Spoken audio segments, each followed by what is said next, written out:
Hey everybody, welcome back to my channel. It is Mindy here, and today I wanted to talk about something that I consider to be fun. So my fragrance journey primarily started with Bath & Body Works and celebrity fragrances. So if I would smell somebody out and about that had a Britney Spears fragrance or a Taylor Swift fragrance, a lot of times if I liked it, I would go out and purchase that fragrance. Now, one thing I've noticed as I become more and more of a fragrance enthusiast, there does tend to be sort of a bad rap for celebrity fragrances. You know, they seem to be a little sweet, they're more affordable, and they tend to have this sort of general quality of sweetness and lack of quality, if you will.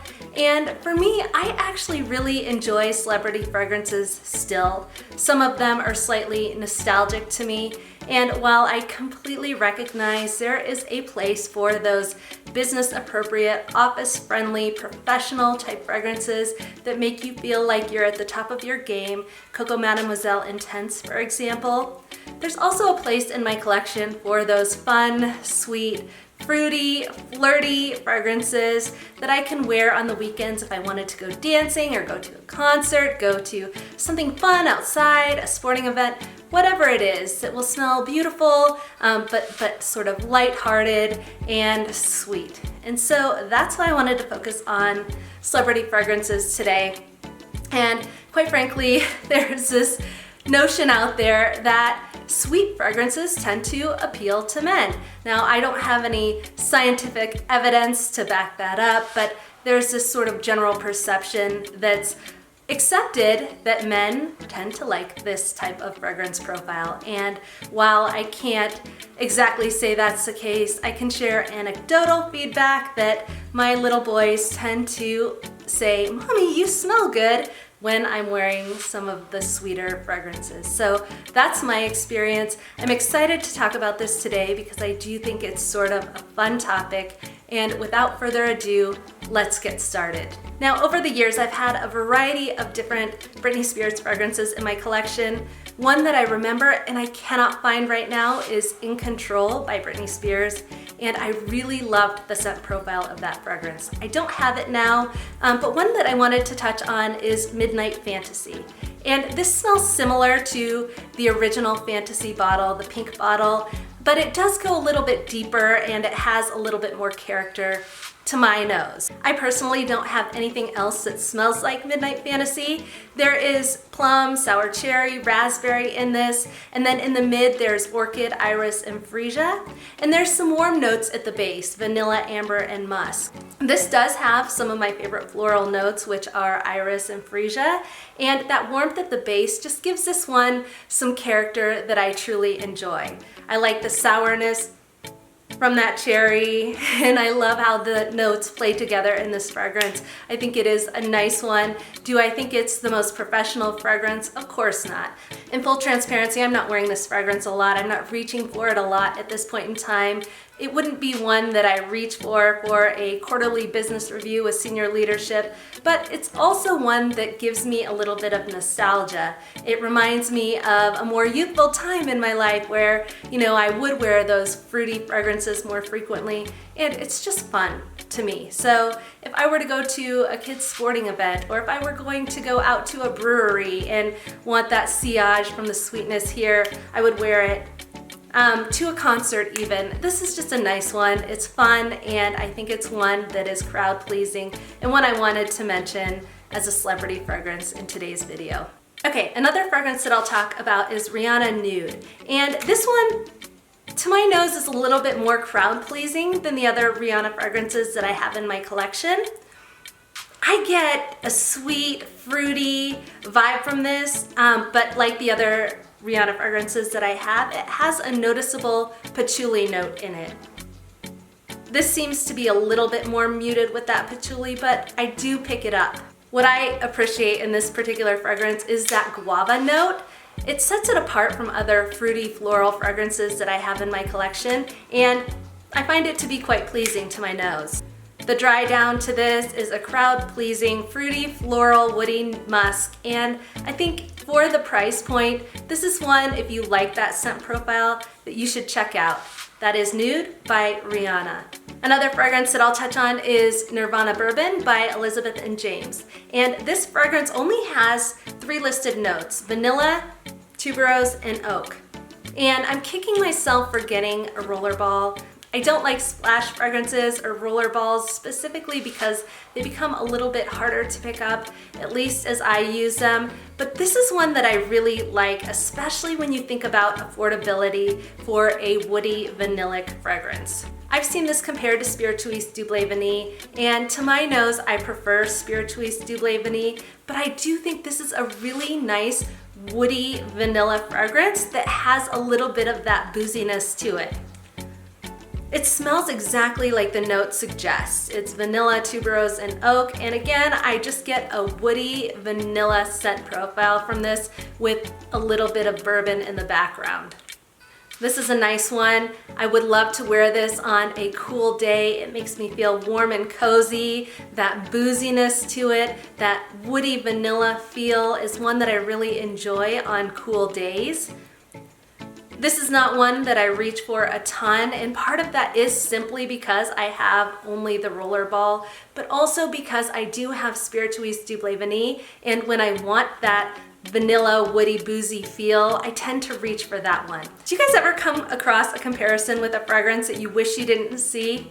I saw Nirvana Bourbon compared to a sauna recently on a fragrance review, and I do pick that up when I press my nose against this one. Now, I wouldn't let that sway or concern you because the sillage from this does not smell like a sauna, and I don't think in passing you would pick that up. When you do press your nose to it, I think you can pick that up just a little bit. So something to keep in mind if that would bother you, but I don't pick that up as something that is prevalent or noticeable with this fragrance. Again, that is Nirvana Bourbon by Elizabeth and James. Okay, the next fragrance that I'll mention is Prerogative by Britney Spears. And as mentioned, I historically really did enjoy a lot of the Britney Spears fragrances. They tend to have sort of a similar profile in that they're sweet, they tend to often be fruity, and this one is no different. It has apricot, goji berries, and pink pepper in the base. It has coffee, saffron, red lily in the mid, and in the base is sandalwood and amberwood. And this fragrance is often associated with Black Opium, and I definitely can see how you would get a similar scent profile from both of these fragrances. Now, one thing I'd say is that Black Opium tends to have maybe a little bit more depth, possibly a little more character, but on the flip side of that, there is pink pepper. There's something in this fragrance that sometimes to my nose comes off as off-putting, and Prerogative by Britney Spears does not have that. This, you can pick up the coffee note just a little bit. It's creamy, it's the slightest bit of fruitiness, and you get warmth from this as well. I think this is an excellent, affordable option if you're looking for something similar to Black Opium. This is a great alternative and one I would recommend picking up. I have no regrets purchasing this fragrance. I think it's beautiful. The price point is really affordable. It's enjoyable. It's fruity. I think this is one that is crowd pleasing and a lot of people would enjoy. If you were to go out dancing or you were to go out to a brewery on a summer evening and the wind was blowing, if someone picked up this sillage, I think they'd really appreciate this. It's a crowd-pleasing scent, it's easily likable, and that is Prerogative by Britney Spears. Now, the next fragrance I wanted to touch on is Rebelle by Rihanna. And I picked this fragrance up specifically for the coffee note that's in it, and I do pick that up a little bit in the background. Upon first spray, I get a heavy dose of cacao, coffee, and patchouli. And just like the other two Rihanna fragrances that I've mentioned before on my channel earlier today with Nude and Rebelle Fleur by Rihanna as well, this one has a noticeable patchouli note to my nose. So if that bothers you, this is one you might want to watch out for. The initial blast is very strong. I'll go ahead and spray it because the initial blast is very strong. You pick up that patchouli cacao, it stands out. And one thing that I've seen before is that this gets compared to Angel Muse. Now, I do have a preference for Angel Muse if you are comparing the two, but the similarities that I see between the two is that this is warm, spicy, you get the cacao, and I actually really do, I like the spiciness in this fragrance. I think it's a really nice one. I find it to be crowd pleasing. It may not be as crowd pleasing as Nude, as mentioned before, but I do think this is one that you might enjoy if you're trying to find a coffee fragrance, if you're trying to find a cacao fragrance that works for you. This is one to definitely check out, again, because it's at a really affordable price point. Now to my nose, this dries down very similar to a chocolate covered strawberry, but it does have a little bit more depth than just that. It has plum, it has amber, it has patchouli and the coffee note. So if you're looking for something that has some sweetness, has some cacao in it, but has a lot of character, I definitely think this is one you should check out. It's very affordable, and to my nose, it's a really nice fragrance, one that I enjoy. That is Rebelle by Rihanna. Now the next fragrance that I'll mention is Ari by Ariana Grande. And if you're looking for sort of a sweet, easygoing, fruity fragrance, this is one I think you should check out. Now, a lot of people mention getting a marshmallow vibe from Ariana Grande Cloud, and I actually get that pretty heavily in this fragrance. I definitely get some sweetness from a marshmallow vibe, and I like that in this fragrance. I get the slightest bit of sharpness at first spritz. I'm gonna spray it on my skin. Yeah, and I think that's from the pear, the raspberry, and the grapefruit. They come off a little bit sharp at the opening. This dries down to a sweet, fruity marshmallow scent. It's easily likable, and it has the slightest hint of woods and florals in the background. Ari by Ariana Grande is a pretty, crowd-pleasing, easygoing, likable, mass-appealing scent. I think a lot of people would enjoy this one. It is very sweet, but if you're into that type of vibe, I recommend getting your nose on this one. That is Ari by Ariana Grande. Now next up, I'm going to talk about both of the fragrances I have by Sofia Vergara. And first I'll talk about Sofia. Sofia by Sofia Vergara often gets compared to Coco Mademoiselle. And while I think they smell different, I do understand why people draw that comparison. Both of these fragrances do have an elegant, classy vibe to them. This one goes a little bit more fruity to my nose. This one might have just the slightest bit more sophistication, but if you're looking for an affordable option that is similar to Coco Mademoiselle, I think this is a great one to check out. Now, I get slightly more fruitiness from this fragrance, and that probably has to do with the blackberry, currant buds, and plum, but I think this is a great one to try out, and I really enjoy wearing this one. I have gotten compliments on this fragrance, and so I do think that if you're looking for something that can be very versatile, worn anywhere, any place, both business setting and personal appropriate, this is definitely one to get your nose on, especially at the price point. This can easily be considered someone's signature scent. Someone would reach for this for everyday wear because it's crowd pleasing, it's likable, and it's an easygoing fragrance. Again, that is Sofia by Sofia Vergara. Another strong offering from Sofia Vergara is Love by Sofia. And this is another one that is so well done for a celebrity fragrance. Now this one is often compared to Black Opium, and I see why people draw that conclusion. This one doesn't have that pink pepper aspect, so this could be considered more wearable by some people than Black Opium because there is, as I mentioned before, sort of a sharpness that you sometimes get from Black Opium, and this fragrance doesn't have it. This is another one that's easy to wear. I do think this is crowd pleasing and office friendly as well, so one that you might pick up if you're trying to get this vibe, potentially at a more affordable price. What I pick up from this fragrance is the sweetness, the fruitiness with praline and vanilla, and a little bit of coffee lingering there in the background. Now, this is another one, just like the other Sofia fragrance that I mentioned, that could be considered very versatile.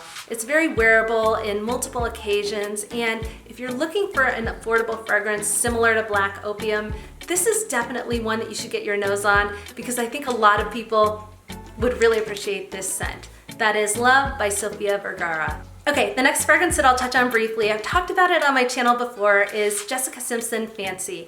And this is the perfect example of a fragrance that had to grow on me. This was not a love at first sniff for me, and I was actually perplexed when I first smelled it as to why people loved this fragrance so much. I didn't get that, And I think it has a lot to do with the fact that there is a little bit of a synthetic caramel note in this fragrance that you have to grow accustomed to or you have to acclimate to. And once I did, it probably took about 30 minutes, I really started to enjoy this fragrance, found myself sniffing time and time again, and it quickly grew to a love for me. Now, there are some red berries, some apricot and pear that you pick up in this fragrance, but to me, it really dries down to sort of a woody, vanillic, caramelic scent, and one that I'm really, really enjoying. I reach for this both in the winter and the summer months.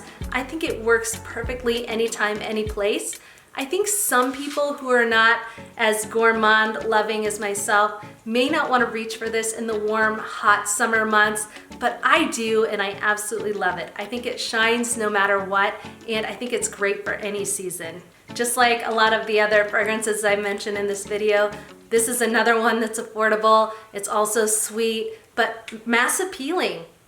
All of these fragrances tend to lean in that direction. I think a lot of people would enjoy the scent profile from most of these that I have here, this one included. So if you're interested in that caramelic, vanillic, woody vibe, definitely recommend getting your nose on this one and seeing if you like it. I'm really interested in checking out some of the other fancy flankers because they do seem to be heavily liked and appreciated. So this is the only one I have for now, but I hope that changes in the near term. I get my nose on some of those other options that are out there. But for now, that is Fancy by Jessica Simpson. Okay, there you have it. These are the top 10 celebrity fragrances that I reach for, and I hope you enjoyed this video. If you did, please give me a thumbs up and subscribe to my channel. I appreciate you guys. Thank you so much for watching, and until next time, I'll see you soon.